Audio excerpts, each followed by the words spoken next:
नमस्कार मंडळी. आज आपण कार्डिओलॉजिस्ट म्हणजेच हृदयरोग तज्ज्ञ डॉक्टर समीर चौधरी यांना भेटणार आहोत. मुख्यतः भारतीय आणि अमेरिकन लोक यांचा आरोग्याबाबतचा दृष्टिकोन याविषयी त्यांच्याशी गप्पा मारणार आहोत आणि एकूणच आरोग्याबाबत जाणून घेणार आहोत. नमस्कार समीर. नमस्कार मोहना. नमस्कार मंडळी. तर तू शार्लट महाराष्ट्र मंडळाचा जो दिवाळी अंक आहे त्याच्यामध्ये जो लेख लिहिलायस तो डोळ्यात अंजन घालणारा लेख आहे. आणि मुख्यतः त्याच्यामध्ये तू भारतीय म्हणजे आपल्या भाषेत देसी लोक आणि अमेरिकन लोक यांच्याबद्दलचा फरक नमूद केलेला आहेस. तर त्याबद्दल सुरुवातीला जाणून घ्यायला आवडेल. फरक असा आहे की आपल्याकडे डॉक्टर किंवा वैद्यकीय सुविधा ही गरज लागल्यावरच वापरली जाते. त्या विरुद्ध बाहेरच्या प्रगत देशांमध्ये त्या सुविधांचा योग्य वेळी नियमित वापर केला जातो, त्यामुळे आपोआपच पुढे होणारे दुष्परिणाम टाळता येतात. आता त्यात आपल्याला दोष आहे असं म्हणता येणार नाही, पण आपण बदलत्या काळासोबत त्यानुसार बदलत गेलं पाहिजे. जसं आपल्या मागच्या पिढीपर्यंत मुख्य म्हणजे वैद्यकीय गरज का लागायची आपल्याला, की साथीचे आजार जे असायचे, किंवा हिवताप आहे, मलेरिया किंवा किंवा टायफॉइड किंवा ट्युबरक्युलोसिस किंवा अगदी साधा सर्दी खोकला असेल तर आपण डॉक्टरचा दरवाजा खटखटणार. नाहीतर बाकी सगळं सुरळीत चाललं असताना आपल्या डॉक्टरची आणि दवाखान्याची आठवण का बरे येईल. आणि ते त्या त्या उद्देशाने बरोबर होतं, तेव्हाची आर्थिक स्थिती, तेव्हाचं जीवनमान, त्या सगळ्या गोष्टीतून बरोबर होतं. पण आता झालं कसं आहे, आता हळूहळू आपल्या त्या बहुतेकांचा प्रवास भारतात सुद्धा आणि भारताबाहेर गेलेल्या भारतीयांचा सुद्धा गरिबीतून कनिष्ठ मध्यमवर्गीय मधून हळू उच्च मध्यमवर्गीय आणि श्रीमंत वर्गात झालं. त्याच वेळी आपले साथीचे आजार तर सुटलेले नाहीयेत, त्यांचा पिच्छा काय आपल्याला अजून सुटलेला नाहीये. अजूनही कोणालाही जे मी आधी उल्लेख केलेले आजार ते होऊच शकतात. पण दुसरे जे आजार आहेत, जसे उच्च रक्तदाब म्हणजे हायपरटेन्शन, ब्लड प्रेशर, मधुमेह, डायबिटीज, हृदयरोग म्हणजे हार्ट अटॅकचं धोका, हे सगळे हे सगळे नवीन नवीन रोग आणि कर्करोग हे चोर पावलाने आपल्या दारात येऊन दाखल झालेत. आणि त्यांची आपल्याला कुठेही लक्षण अशी दिसत नाहीत. जसे आधी उल्लेख केलेल्या गोष्टींच्या दोन गोष्टी असतात, एक आजार आणि दुसरे आजाराची लक्षण. जसं थंडी ताप आला तर आपण डॉक्टरची आठवण करणार, तसं ह्या जे रोग आहेत मी आता उल्लेख केले, की ब्लड प्रेशर म्हणा, डायबिटीज म्हणा, ह्यांचे काही ताबडतोब लक्षणे दिसत नाहीत. त्या ती पेशंटला किंवा व्यक्तीला वर्षानुवर्ष ते राहू शकतात.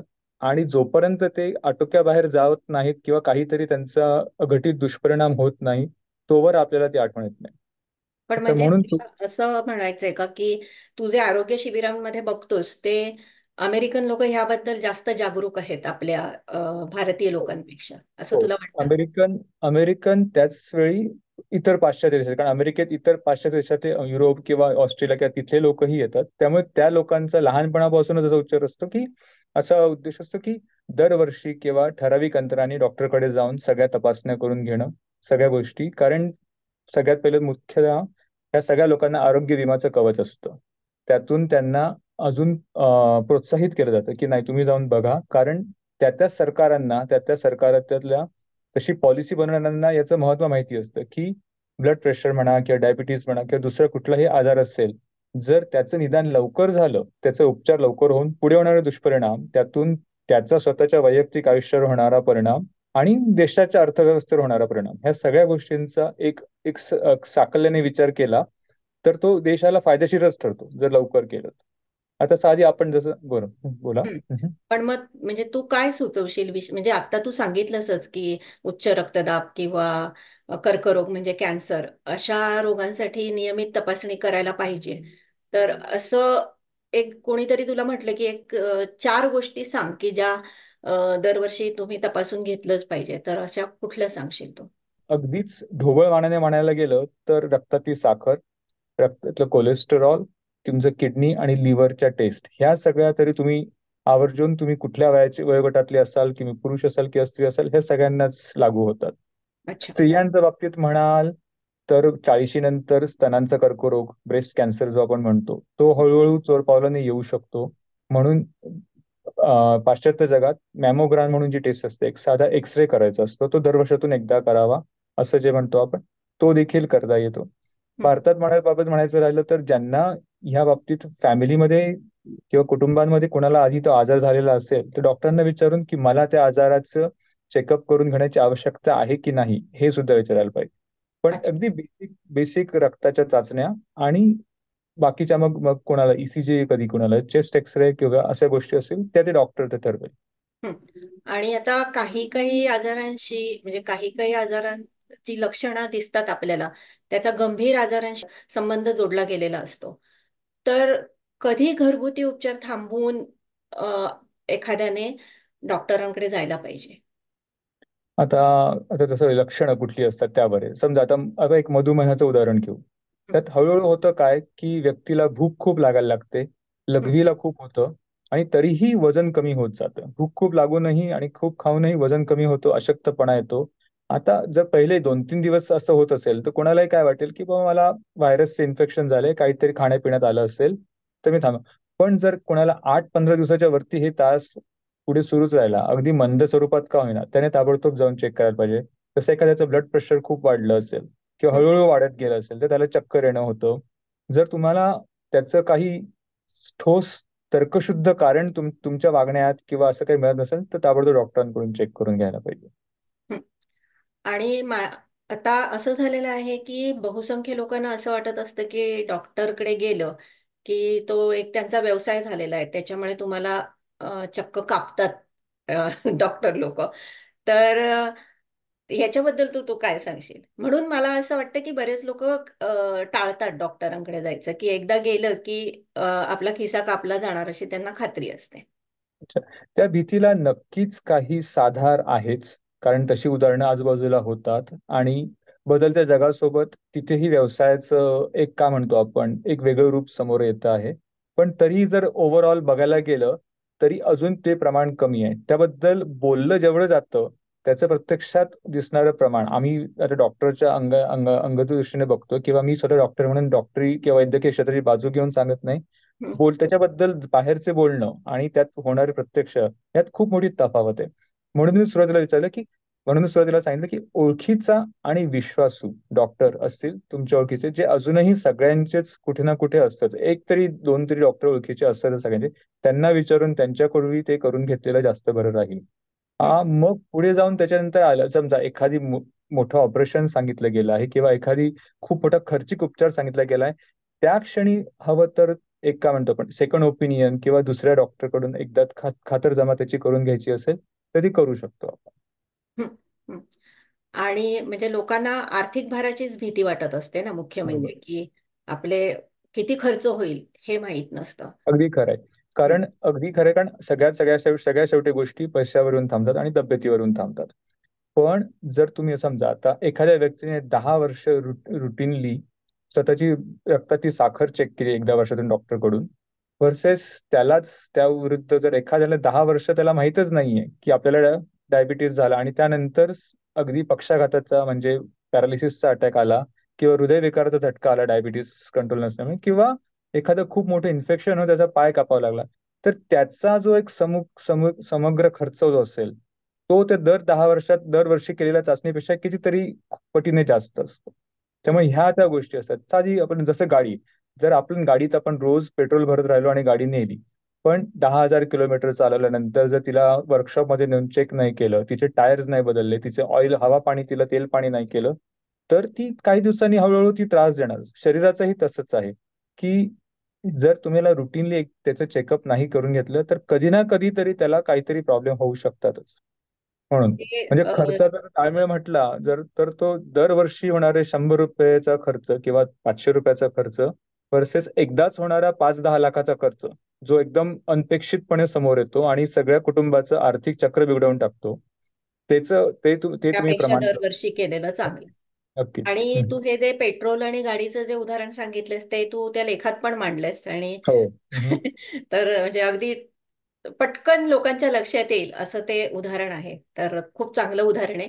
आणि तू काय सांगशील म्हणजे पाश्चात्य लोकांच्या विचारसरणीत आणि आपण जे देसी लोक आहोत त्यांच्या विचारसरणीतला फरक तू त्या लेखामध्ये मांडलायस उदाहरण देऊन. तर त्याच्याबद्दल काही सांगशील का तू? हा, मग त्याच्यात आता पुढे जाऊन समजा आता ह्या मुलाखतीनंतर किंवा तो लेख वाचून तुम्ही ठरवलं की डॉक्टरकडे जायचं, डॉक्टरकडून चेकअप करून घ्यायचं. आणि तुम्हाला एखाद्या रोगाचं निदान झालं, या वर उल्लेख केलेला किंवा दुसऱ्या कुठल्याही रोगाचं निदान झालं, त्यातून पुढे उपचार सांगितले गेले, तर आपलं काम झालं असं समजू नये. त्याचाही परत परत पाठपुरावा करत राहावा लागतो. ब्लड प्रेशरचं डायग्नोसिस झालं, तुम्हाला गोळ्या सुरू केल्या, तर त्या गोळ्या नियमितपणे घेत राहणं हे तर कामच आहे. पथ्य पाणी करणं, पण दर 6 महिन्याने परत डॉक्टरकडे जाऊन ब्लड प्रेशर चेक आहे की नाही, ते औषध आपल्यावर काही दुष्परिणाम करतंय का, की आपल्याला स्वतःला काय त्याचे दुष्परिणाम जाणवत आहेत का, ह्या गोष्टी सगळ्या डॉक्टरकडे परत जाऊन करायला पाहिजे. कारण होतं काय बऱ्याच वेळा, की डॉक्टरने गोळ्या सुरू केल्या, 3 महिने घेतल्या, अरे पण पुढे घ्यायचं की नाही सांगितलंच नाही, त्यामुळे मी बंद केल्यानंतर मग परत पहिले पाडे 55 होतं. त्याच वेळी एखाद्या औषधाचा साईड इफेक्ट व्हायला लागला आणि तो आपल्याला दिसला किंवा न दिसला तरी होत असेल, आणि डॉक्टरने जर ते चेक नाही केलं पुन्हा, तर पुन्हा एकदा काहीतरी वाईट होऊन त्यातून पेशंटलाच त्रास वाढतो. आणि या बाबतीत म्हणजे पाश्चात्य लोक जे आहेत ते बरेच जागरूक असतात, की नाही डॉक्टरने सांगितलंय तर मी परत जाऊन ते चेक करणार. त्याची सिस्टीम अर्थातच वेगळी आहे, कारण हे सगळ्या गोष्टी आरोग्य विमा, त्याच वेळी रेग्युलर चेकअपचं एक रुटीन ठरवलं, आणि फार्मसी स्वतः सुद्धा एका ठराविक अंतरानंतर औषध देणं बंद करते जोपर्यंत तुम्ही डॉक्टरकडून ते प्रिस्क्रिप्शन परत लिहून आणत नाही. हं, हं, ह्या सगळ्या गोष्टींचा तो फरक असतो. म्हणजे यातून तुम्ही स्वतः किती पुढाकार घेतायत किंवा स्वतः किती इनिशिएटिव्ह घेतोय, आपण बिंग हं. प्रोएक्टिव्ह जे म्हणतो आपण, ते किती हे आहे आपल्या आरोग्याबद्दल किती हे आपल्या जागरूक आरोग्य. आहोत आपण. बरोबर, अगदी खरं आहे. कारण हं, आपलं घर, आपली गाडी, आपले बाकीच्या गोष्टी जे असतात त्याबद्दल आपण तेवढंच जागरूक असतो. हं, मुलांच्या शिक्षणाबद्दल तेवढेच जागरूक असतो, पण त्याच वेळी ह्या सगळ्यांच्या मागचा जो ड्रायव्हिंग फोर्स किंवा आपली जी आंतरिक शक्ती असते, ते म्हणजे आपलं आरोग्य, मानसिक आणि शारीरिक आरोग्य. जर त्याची आपण नीट देखभाल केली नाही तर त्याचा खूप मोठा फटका पडतो. हं, हं. आणि इथे तू जे शिबिरांमध्ये वगैरे जातोस, तर ज्येष्ठ नागरिक पण येत असतात. म्हणजे हो. भारतातून ज्यांचे आई वडील आलेले असतात ते येत असतात. तर त्याबद्दल तू काय सांगशील? म्हणजे त्यांच्याबद्दल तुला काय वाटलं, जो काय अनुभव आला तुला? अर्थात म्हणजे ते खूप चांगलं वाटतं त्यांना बघून, की अरे हे लोक एवढ्या लांबून सुद्धा इथे येऊन आपली तपासणी करून घेत आहेत. हं, सगळ्यात पहिले त्याचा. पण तेव्हा देखील थोड्याफार फरकाने तसा अनुभव येतो. त्यातले बरेचसे आजही जसं सांगितलंय तसं औषध घेत असतात, जेवढ्या गोष्टी सांगितल्या असतात. पण त्यांनी मग 2-3 वर्ष झाले डॉक्टरकडे परत जाऊन तपासलेलं नसतं. केमिस्ट कडून तेच त्या गोळ्या त्या परत भरून घेत असतात हं, आणि चालू ठेवलेल्या असतात. या उलट काही लोक असतात, की अरे डॉक्टरनी पुढे कशा घ्यायच्या ते सांगितलं नाही तर मी थांबवून टाकतो. मग थांबवलेल्या असतात.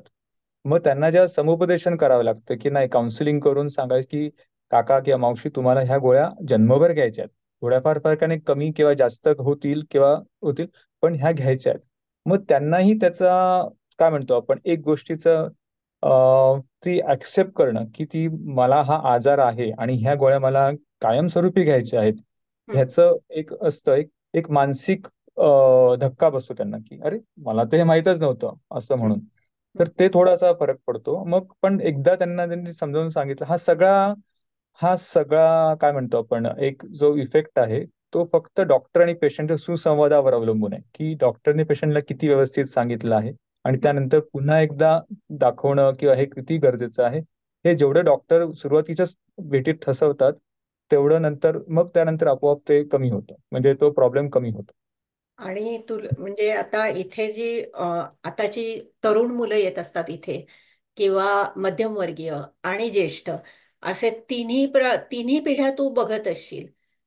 तर ह्यांच्या मानसिकतेबद्दल काय सांगशील? म्हणजे तुला खूप फरक जाणवतो का? सगळे निदान भारतातून बाहेर पडल्यानंतर जागरूक आहेत आपल्या आरोग्याबद्दल, असं वाटतं तुला? म्हणजे जागरूकपणा जेवढा शालेय जीवनात तुम्हाला सांगितलं जातो, की अरे असं करा तसं करा, त्यामुळे त्या लोकांना दर पिढीनुसार अजून जास्त आरोग्याबद्दलची जागरूकता वाढत चालली आहे. त्यामुळे माहितीनुसार जर म्हणाल, की ह्या गोष्टी खाव्यात की खाऊ नये, धूम्रपान करू नये किंवा दारू पिऊ नये, हे जेवढं मला लहानपणी नातेवाईकांनी सांगितलं तेवढं शाळेत तर कधी मला सांगितलं गेलं नाही. पण त्याच वेळी आता शाळा कॉलेजांमधून ह्या सगळ्या गोष्टींचा एक वारंवार उल्लेख होतो. तेच टीव्हीवरच्या बाकीच्या जाहिरातींमधून सुद्धा असा उल्लेख होतो. तर दर पिढीगणिक आरोग्याची साक्षरता वाढत चालली आहे. पण त्याच वेळी त्याचा जो परिणाम दिसायला पाहिजे दृश्य, की आपण स्वतःहून डॉक्टरकडे जाऊन चेक करणं किंवा आपल्याला काही प्रॉब्लेम असू शकतात ह्यासाठी बघा, किंवा घरातल्या कुटुंबियांना काही त्रास झाला तर अरे मला पण तो त्रास होऊ शकतो का, हा विचार घेऊन जाणं, तो थोडंसं अजूनही सरासरी बघितली त्याची तर खूप कमी आहे तरुण वयात सुद्धा आणि इन जनरल काय म्हणतो आपण, तारुण्याचं दुसरं नाव थोडीशी बेफिकिरी असं पण असतं. तर त्यामुळे ऑटोमॅटिक तो आपोआपच ते कसं होतं की ठीक आहे बघू, प्रॉब्लेम आला तर बघू. कारण आपला इन जनरल आपला तसा काय म्हणतो भारतीयांचा त्या बाबतीतचा दृष्टिकोन तसाच असतो. आणि भारतीयांचा दृष्टिकोन असाही असतो की माझा आहार उत्तम आहे आणि मी व्यायाम करतो तर मला काही होणार नाही. तर हा दृष्टिकोन तुला बरोबर वाटतो का तो चुकीचा आहे?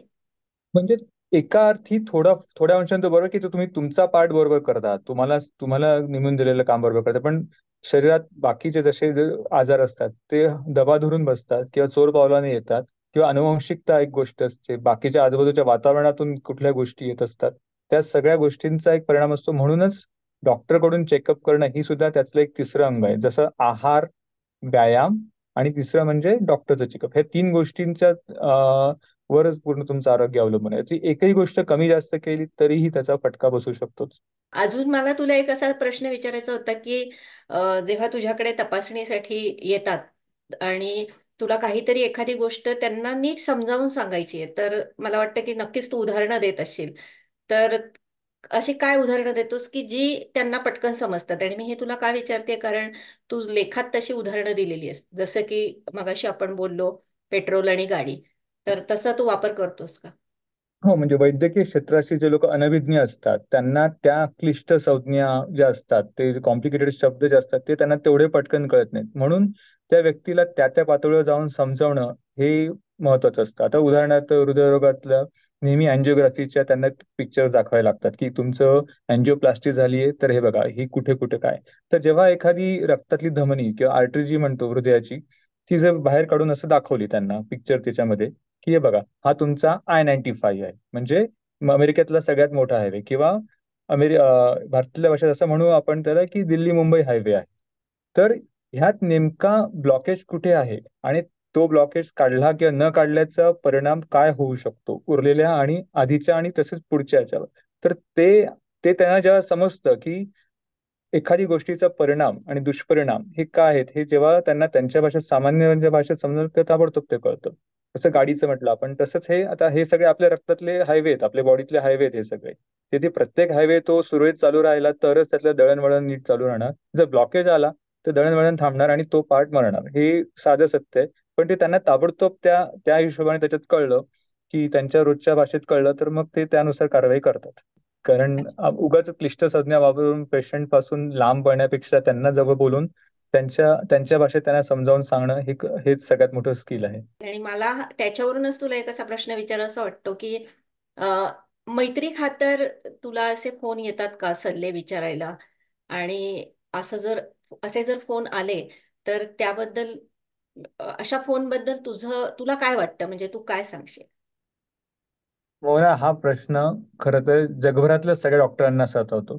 भारतातल्या, भारताबाहेरच्या, भारतीय न अभारतीय सगळ्या डॉक्टरांना तसं होतं. कारण शेवटी कुठे ना कुठे तुम्ही डॉक्टर असल्याचा एक इफेक्ट येतोच, की नातेवाईक म्हणा, मित्रमंडळी म्हणा, ते सगळे तुम्हाला अनौपचारिकरित्या विचारतात. अगदी भर लग्नाच्या पंक्ती सुद्धा विचारतील, किंवा मुंजीवरून आपण उठत असतो मुंजीच्या पंक्तीत तिथे सुद्धा विचारतात. पण त्याचा एक मर्यादित फायदा आहे. तुम्ही विचारलं डॉक्टरांना किंवा कुठल्याही तत्सम वैद्यकीय क्षेत्रातील लोकांना असं विचारलं की याचं काय करावं, किंवा एखादा प्रश्न असेल, तिथल्या तिथे एक मोघम सल्ला देता येतो, पण त्याचा एक अतिशय मर्यादित उपयोग असतो. पण त्याच्याऐवजी उलट माझ्याकडे किंवा कुठल्याही दुसऱ्या डॉक्टरकडे तुम्ही एक अपॉइंटमेंट घेऊन गेलात तर त्या सेटिंगमध्ये, त्या पूर्ण व्यवस्थेमध्ये तुमचं पूर्ण तपासणी होणं, ईसीजी काढणं, चेस्ट एक्सरे काढणं, बाकीच्या रक्ताच्या चाचण्या करणं, हे सगळं बरोबर होतं. केवळ एखाद्याने एक मोघम लक्षण सांगितलं आणि त्याच्यावर आपण एक मोघम माहिती देणं, त्या दोन्ही गोष्टी इनफॅक्ट धोकादायक पण असू शकतात. आणि त्याला म्हटलं तर अतिशय माफक फायदा आहे त्याचा. त्यामुळे उलट मी तर म्हणेन की हे जास्तीत जास्त टाळा. जर तुमच्या म्हणजे ओळखीचे कोणी डॉक्टर असेल तर त्याला सुद्धा ऑफिशियली अप्रोच करा. त्याची अपॉइंटमेंट घेऊन, त्याची किंवा तिची अपॉइंटमेंट घेऊन तिच्याशी सगळं सल्लामसलत करा. त्यातून त्याला एक काय म्हणतो आपण, एक ऑथॉरिटी प्राप्त होते, एक त्या बोलण्याला एक अधिष्ठान प्राप्त होतं की हे गोष्ट मी या या प्रोटॉन सांगते. कारण दिवसेंदिवस कायदेही कडक होत चाललेत, त्याच वेळी असं सांगण्यामधली विफलता ही डॉक्टरांना अजून जास्त जाणवते की अरे मी त्याला सांगितलं होतं, त्याने त्याचं काही केलं नाही त्यावर काही, मग त्याचा काही फायदा होत नाही. तुम्ही गॅरेज मेकॅनिकला रस्त्यात भेटून विचारलं गाडी कशी आहे वगैरे काय, वर्सेस त्याच्या त्याच्या गॅरेजमध्ये नेऊन त्याला ती व्यवस्थित दाखवली आणि त्याने ती तपासली, तर त्या दोघींमध्ये नक्कीच फरक आहे. हा फरक इथे पण तसाच लागू होतो.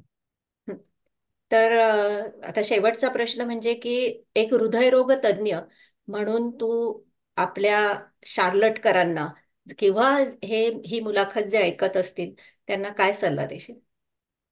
सर्वप्रथम आपल्या भारतीयांच्या मनात असं असतं की मी सडपातळ आहे किंवा माझं वजन फारसं नाही म्हणजे मला काही होणार नाही. हं. हृदयरोगाचा आणि वजनाचा संबंध असला तरीही भारतीयांच्या बाबतीत बाहेरून लक्षण न दिसणं हे हृदयरोगाचं सगळ्यात मोठं, हृदयरोग न समजण्याचं सगळ्यात मोठं कारण आहे.